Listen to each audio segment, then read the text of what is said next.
Pentagon wants more money to develop its own hypersonic nukes, just like Russia's. The Pentagon may not be surprised by the new Russian hypersonic missiles, but why not use them as a pitch for more money? A military budget about 10 times that of Russia is not enough, according to the DARPA director.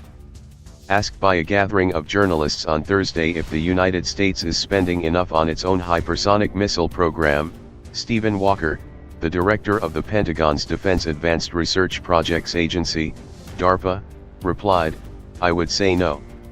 The dollars that were allocated in this budget were great, but they were really focused on adding more flight tests and getting some of our offensive abilities further down the line into operational prototypes," he said.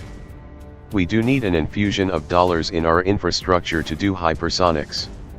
Separate statements made on the same day by Pentagon spokesman Dana White exuded a bit more confidence, and far less concern, about how well the U.S. arsenal stacks up against Russia's.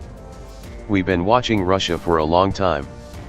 We're not surprised," White said, following Russian President Vladimir Putin's State of the Nation address, which highlighted Russia's new nuclear arsenal, including hypersonic missiles that have a nearly unlimited range and are capable of outmaneuvering missile defense systems.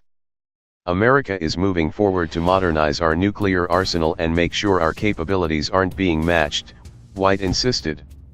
Since taking office, President Donald Trump, with help from the Republican-controlled Congress, has added more than $200 billion to the projected levels of defense spending for fiscal years 2017 through 2019, a sum more than twice the size of Russia's entire defense budget, which totaled an estimated at $69.2 billion in 2016. Washington's projected military expenditures for fiscal year 2018 is set at $700 billion. A fair part of that money apparently gets lost to wasteful spending and sloppy accounting. An internal audit leaked to the press in February found that a large Pentagon agency failed to properly keep track of more than $800 million in construction projects. Plans for a full audit will set the department back another $367 million in 2018. In 2016, it was reported that the Pentagon had intentionally buried an internal study that exposed $125 billion in administrative waste amid fears Congress would use the explosive findings as an excuse to slash the defense budget. And while Pentagon officials beg for more money to counter Russian hypersonic technology, there seems to be plenty of cash, $1.4 trillion, to be exact, to pay for Lockheed Martin's defect-riddled F-35.